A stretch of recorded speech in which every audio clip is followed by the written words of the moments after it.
sound ready, 3, 2, 1, action. Assalamualaikum warahmatullahi wabarakatuh. Hello everyone, jumpa lagi dengan saya, Ade Irma. Pada video kali ini, saya akan melakukan praktikum mata kuliah praktikum IPA di SD, yaitu uji makanan, khususnya uji karbohidrat dan uji lemak. Tujuan dari praktikum ini adalah untuk mengetahui jenis makanan apa saja yang mengandung karbohidrat dan lemak dari makanan yang biasa kita konsumsi sehari-hari melalui uji kimia sederhana. Adapun alat dan bahan yang telah saya siapkan untuk melakukan praktikum ini, pertama, 16 piring sebagai tempat bahan makanan, 14 jenis bahan makanan, label karbohidrat dan lemak, betadin, dan juga kertas coklat. Sebelum melakukan percobaan mengenai uji makanan, khususnya uji karbohidrat dan uji lemak, saya akan menjelaskan sedikit mengenai karbohidrat dan juga lemak. Karbohidrat berfungsi sebagai sumber energi utama bagi tubuh. Bahan makanan seperti nasi, tepung, kentang, dan singkong banyak mengandung amilium.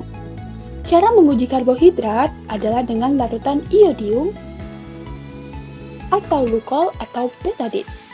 Jika bahan mengandung amilium, warnanya akan berubah menjadi biru keunguan. Lemak berfungsi sebagai cadangan energi, pelindung organ tubuh, dan membantu penyerapan vitamin. Lemak diuji menggunakan kertas coklat atau kertas Samson. Jika makanan mengandung lemak, kertas akan meninggalkan noda transparan karena lemak tidak mudah menguap. Mari kita lakukan percobaannya biar makin jelas. Percobaan pertama, uji karbohidrat. Saya telah meneteskan larutan iodium pada beberapa bahan makanan seperti nasi, kentang, tepung terigu, pisang mas matang, tahu, margarin, apel, dan pepaya. Hasilnya, nasi, kentang, dan tepung terigu berubah menjadi biru keunguan. Ini menunjukkan bahwa bahan-bahan tersebut positif mengandung amilium, sesuai teori bahwa makanan pokok mengandung karbohidrat kompleks. Sedangkan pisang emas yang saya gunakan tidak berubah warna.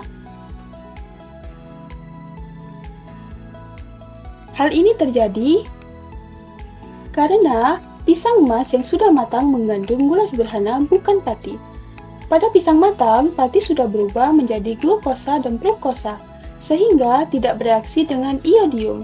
Jadi, bukan berarti pisang yang tidak mengandung karbohidrat ya. Hanya saja karbohidratnya sudah berubah bentuk menjadi gula sederhana. Tahu, apel, pepaya, dan margarin juga tidak berubah warna.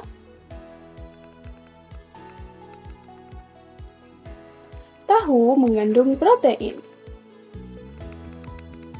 Apel dan pepaya domain mengandung vitamin dan gula sederhana. Sedangkan margarin mengandung lemak, jadi tidak bereaksi dengan iodium.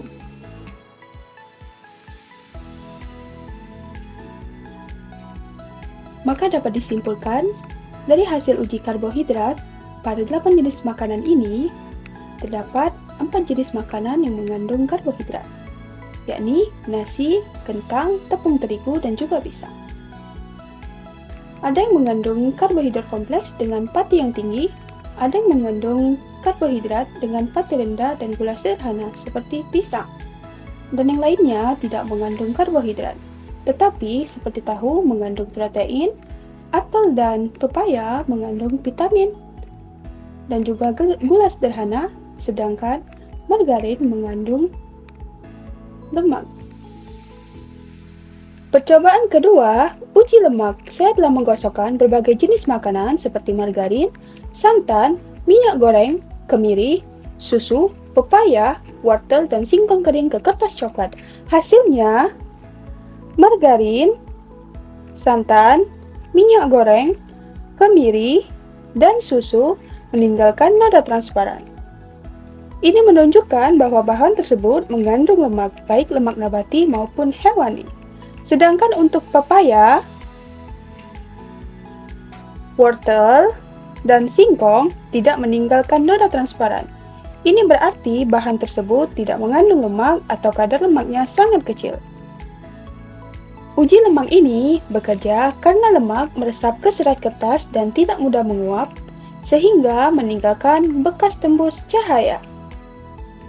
Dari kedua uji zat ini, saya dapat menyimpulkan bahwa pertama, uji iodium dapat mengidentifikasi karbohidrat kompleks seperti amilum dengan perubahan warna biru keunguan.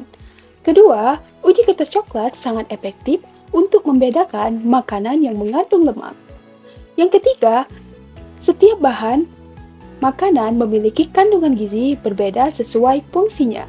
Dan yang keempat, yang terakhir, praktikum sederhana seperti ini sangat membantu kita memahami kandungan zat makanan tanpa alat laboratorium yang rumit.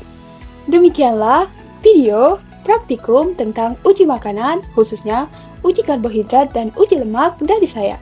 Semoga penjelasan ini bermanfaat dan dapat membantu memahami cara sederhana untuk mengetes kandungan karbohidrat dan lemak dalam bahan makanan. Dan mohon maaf ya apabila ada salah kata saat melakukan penjelasan tadi. Sekian dari saya. Wassalamualaikum warahmatullahi wabarakatuh. See you next time guys.